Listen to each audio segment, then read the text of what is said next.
Alright, how's it going everyone? Welcome back to another Undisputed video and another request today. This one's coming from Jonathan Macias. Any relation to Anthony Mad Dog Macias, who fought in the early days of the UFC? But he's asked for a Gatti versus Ward bust-up on Undisputed. I recently did a Gatti versus Ward match on Fight Night, but he wants to see it in this game. So, as Volkanovski would say, it's done. It's done. Speaking of Volk, I'll tell you what, let's do this at lightweight. I was going to go welterweight, but let's have them at lightweight. Yeah, speaking of Volk, we've got a good UFC coming up this weekend in Abu Dhabi as a 294, I think it is. Alexander Volkanovski stepping in on short notice to face Islam Makhachev in a rematch for Makhachev's lightweight title. Can't wait for that. I mean, the original fight would have been a great fight as well, a rematch between Charles Oliveira and Makhachev, but Volk stepping in. I think Oliveira got a cut in training, so he's out, and I think Volk has stepped in on, I think it's 11 days notice, so it's going to be interesting. Like, I've been going over it in my head, who I think's going to win. My brain is telling me Makhachev's going to get the win again. It was a close fight last time, but I do think Makhachev beat him. He just he did a little bit. He actually had a lot of success on the feet. Sorry, just make sure I've got my settings in order here. Just Undisputed difficulty 1.5 on the damage. Keep the rounds at 12. Yeah, I think Makhachev actually surprised Volk a little bit on his feet. I think Volk admitted after the fight, like, he was actually surprised a little bit by Makhachev's stand-up, and Makhachev was surprised by Volkanovski's wrestling, so they both kind of impressed each other in what they thought was their weakest areas. So Volk has said he's going to come out a little bit more aggressive this time, not show him as much respect, although he said he felt like he showed him a little bit too much respect, but where it was warranted, you know, obviously it's Makhachev, you know, he's so dominant. But Volk might be trying to take lessons that he learned from the last fight, where he made Makhachev gas a little bit towards the end of that fight. Volk's pace just went up, and Makhachev, was looking fatigued.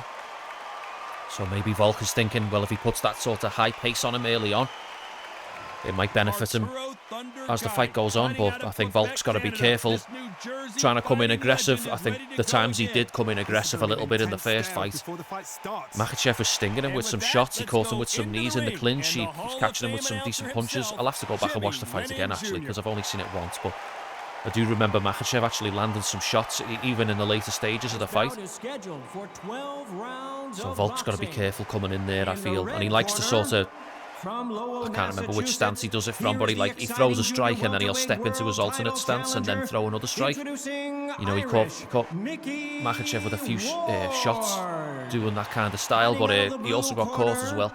The Blood and Guts Warrior, the Hall of Famer from Jersey City, it's going to be interesting. People are speculating he's not going to be in fighting shape because he's stepping on 11 days notice, but I don't think a full camp sort of benefits every person. Like, I mean, on paper it does, but I feel like if you're the kind of fighter that, like, once you've done your camp and you've had your fight, you know, win or lose, you sort of like to keep yourself ticking over until your next fight. Like, you don't go out on the piss, you don't start eating loads of food like Paddy Pimblett, like, and you balloon up to a massive weight.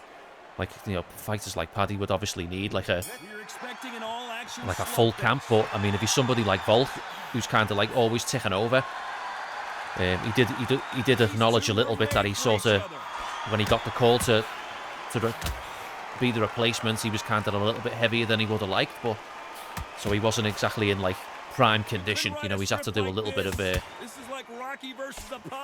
prep with the time that he's been given. But yeah, sometimes the short camp might benefit people. Here's our mate again blocking the camera, Steel City.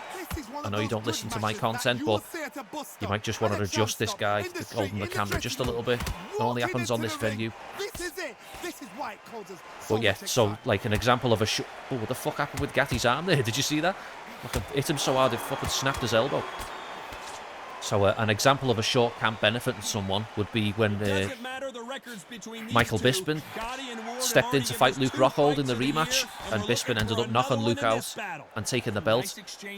And Bisping is quoted to say that because he had the short camp, it didn't give him as much time to sort of to overtrain possibly and be in his own head with all the anxiety leading up to the fight. He had a short window to prepare, and he just had to focus on that.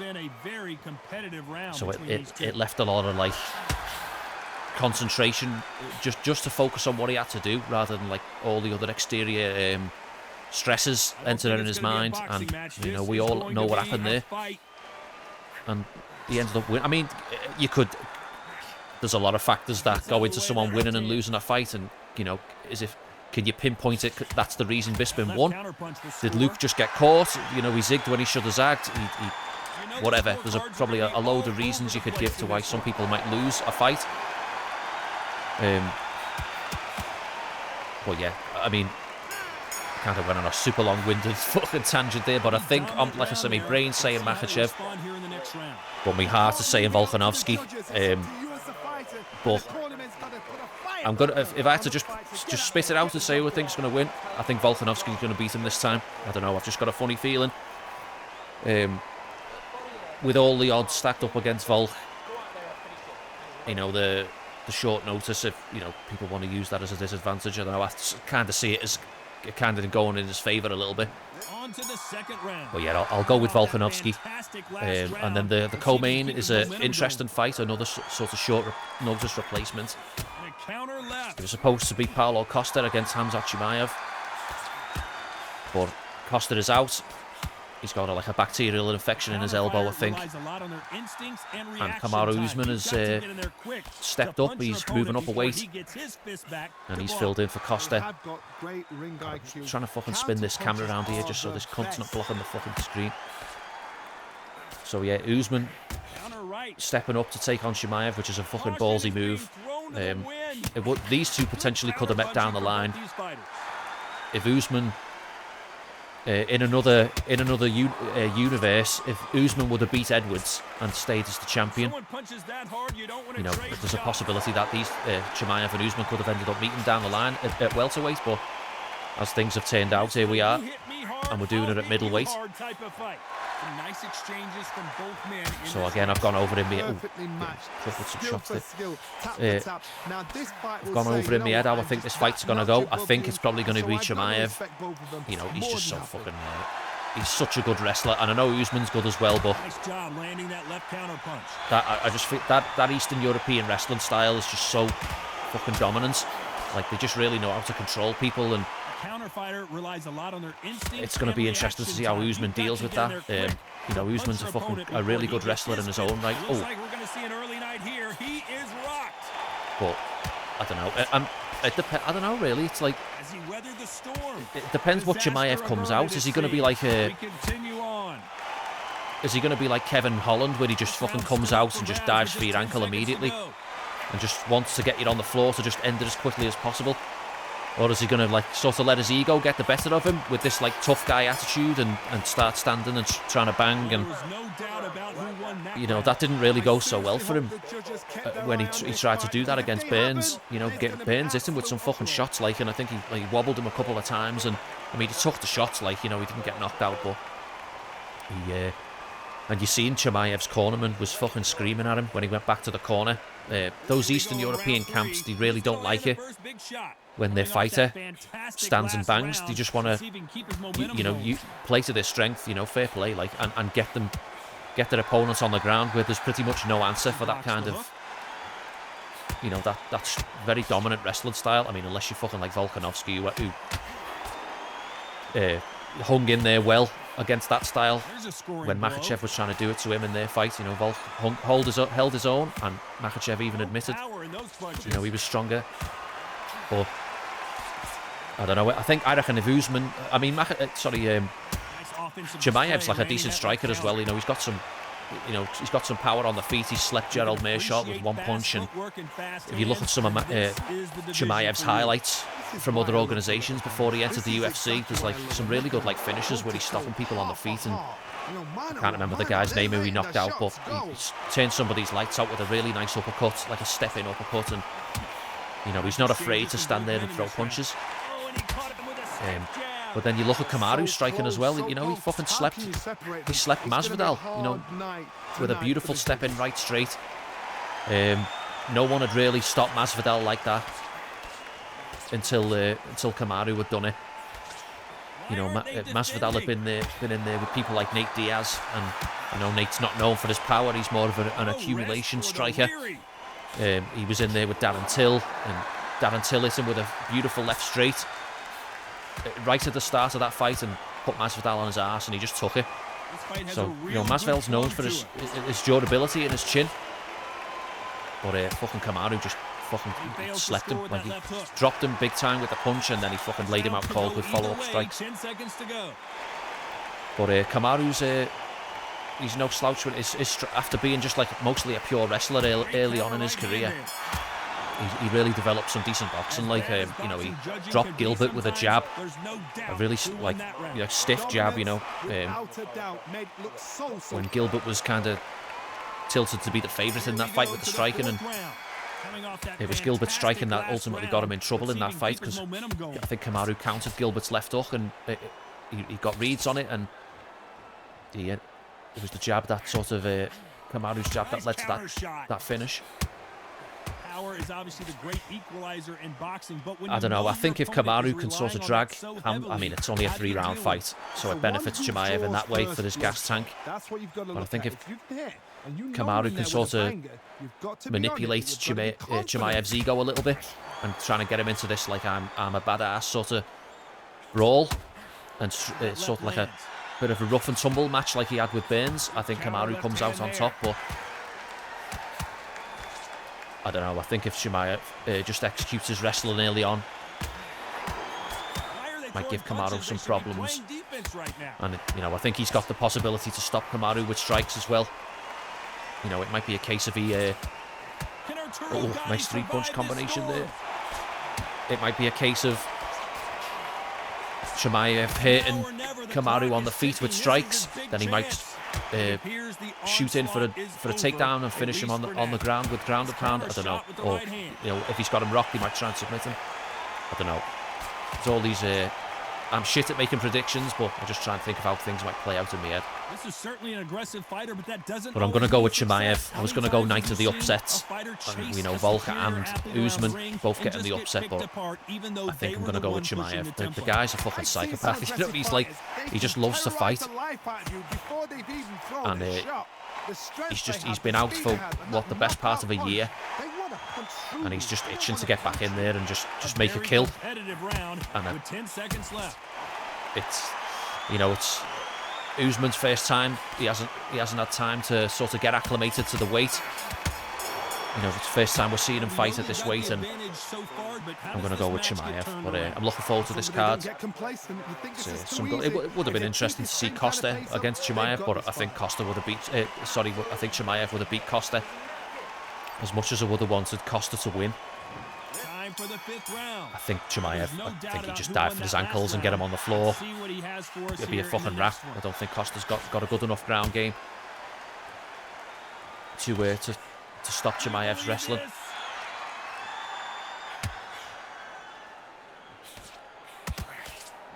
But I'd never thought I'd hear myself rooting for Kamaru Usman to win a fight, but I would like to see Kamaru like beat him.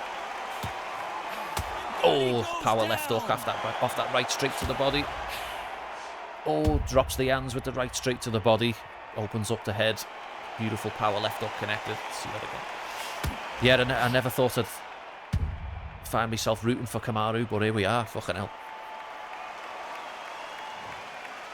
Hopefully Kamaru can get it done, but I think Chimaev's going to beat him. And for the life of me, I can't remember who else is fighting on the card. There's a lot of Eastern European lads. making up the other 3 fights on the main card. Back up on their feet, but I'm You know, not sure it's in Abu why. Dhabi, so they're showcasing their close to home talent, if you like. So, and I just can't remember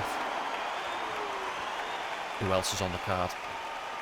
Either man really defending themselves. Totally impressed. You know what? You got skill. You got. Did anyone watch that fucking Misfits boxing shit show that happened last weekend? Fuck me. What a fucking shit show.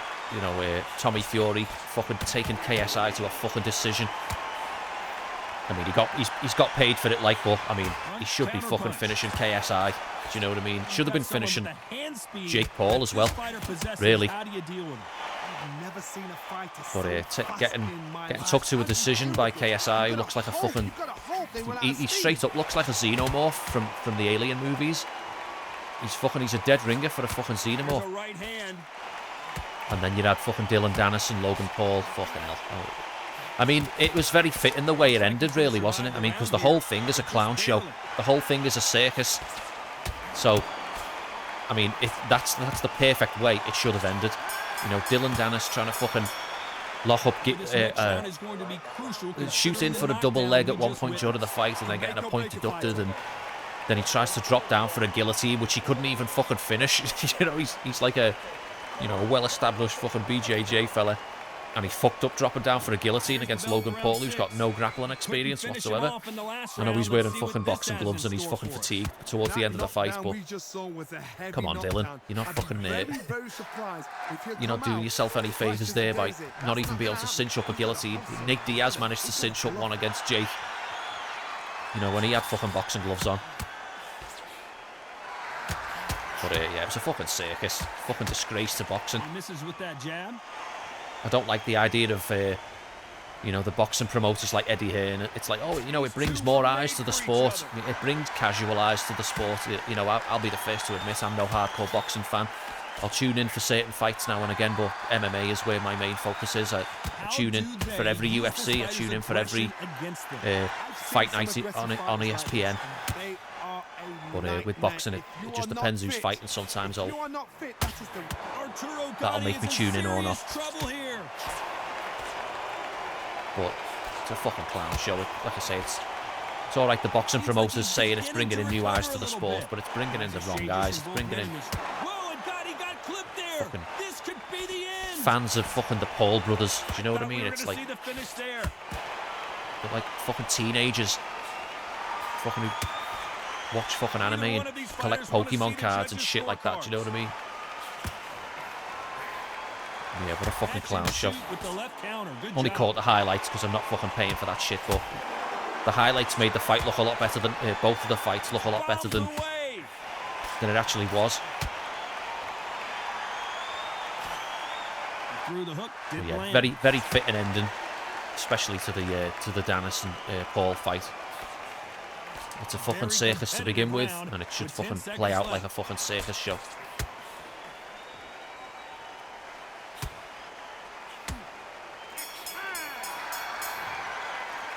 It's no secret who has the advantage after that last round. Let's see what they have in store for us in the next one. Round 7, here we go. The day is drawing closer now, isn't it, to the release of UFC 5. So I think I'll get access to it on, is it the 23rd, the early access? So if you've pre-ordered, you hear people talk about a boxer's chin. You get it a couple of days earlier. Do they have a glass so I think that's Those are questions that are being that'll be the 23rd, which is the Monday. So I'll be playing it for a couple of hours just to get used to a few changes, mainly like the uppercuts. I'll have to like sort of rewire my brain to not press, you know, square and X or triangle and circle on the PlayStation. I think it's R1 now and one of the appropriate buttons. So that's going to take an hour or two of playing to sort of commit that to memory.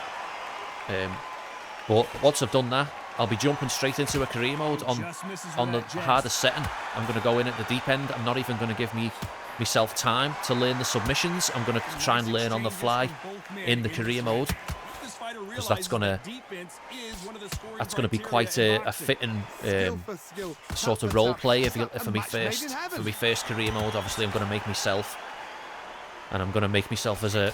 probably go to lean towards kickboxing, so that's like very fitting, like I say, with the role play. I'm going to be, you know, RP in a character that has come from kickboxing, doesn't know much about the grappling, little to nothing about submissions, so it'll dovetail well into the role play side of things, not knowing anything about submissions. And so I'm just going to have to learn on the fly during the career how to defend them and stay out of them, and just the actual new submission system itself.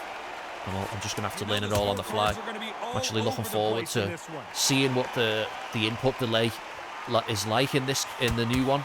You know, I'm hearing positive changes in that field, saying that it's been like it's a little bit more responsive. So that's something I'm excited to actually test myself. So yeah, not long to go now. So I think it's going to be starting to download at around... Actually, don't know. I've heard it's around 6 o'clock in the afternoon, UK time. So that doesn't leave... Only leaves a couple of hours to sort of, you know, fire the game up, have a few quick matches just to get used to the uppercuts and stuff like that, and then I'll just be booting the career mode up straight away and recording the video. Oh, beautiful combination. Fucking dipshits in the way. Oh, power uppercut there. Oh, power punches there over the top. I don't normally throw this many power shots. Oh, beautiful right hook over the top. And then a power left uppercut as well behind it. Jab to the body, power uppercut, doubling up on that right side. Bang, right hook over the top and a left uppercut. Nice knockdown there. Yeah, so it's as much as I've complained about UFC 5, you know, I've got still a lot of complaints about that game. There's a lot of shit in there that is not in the game, that should have made it into the game. You know, it is just pretty much an update at this point. But at the same time, I've paid £100 for the fucking thing. Oh, I got fucking stunned there. Gotta be careful. I've paid £100 for the thing, and I can't give an honest assessment of the game. In terms of like I won't do like a review. I'm not a reviewer by any stretch of the imagination, but I can't give the game a fair shout unless I play it myself. And if I want to play it, I've got to fucking buy it. So that's what I've done, and that's what I intend to do. I'll give it a fair. I'll you know, put a bunch of hours into it, and then I will. Oh, hard liver shot there off the 1-2. Power left up to the body. Oh, lovely. Yeah, so I can't give the game a fair assessment unless I play it for myself, and then no one can turn around then and say, oh well, you've not played it, so how can you be so negative about it? You know, no one can say fuck all after I've like put 100 hours into it and then give me opinion on it. You know, I don't want to be someone who's like screaming all kinds of negativity at the game, saying it's shit, and then I've never actually played it, you know what I mean? That's just like a stupid thing to fucking do. You're like, what a fucking brain-dead mouth breather fucking approach. So I'm not going to do that, like I say. I'm going to put some hours in, get a read on the game, and then see whether me critique is justified or not.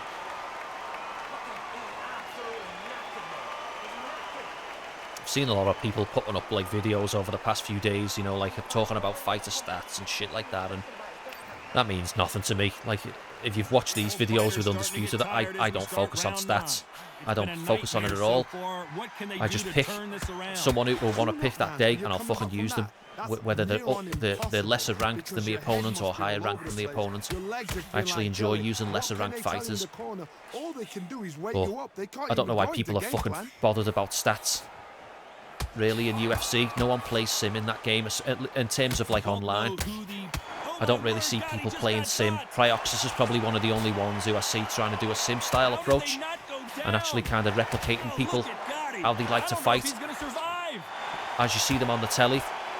But most people are fucking using bullshit meta strategies like block breaking and fucking pressure style, and you know, it takes skill in its own right to a certain degree of skill to play a meta style. You know, there's still an element of head movement that needs to be used. You know, that takes, you know, reads and stuff like that. But I don't know. I don't know why people are focusing on fucking stats, because people are just...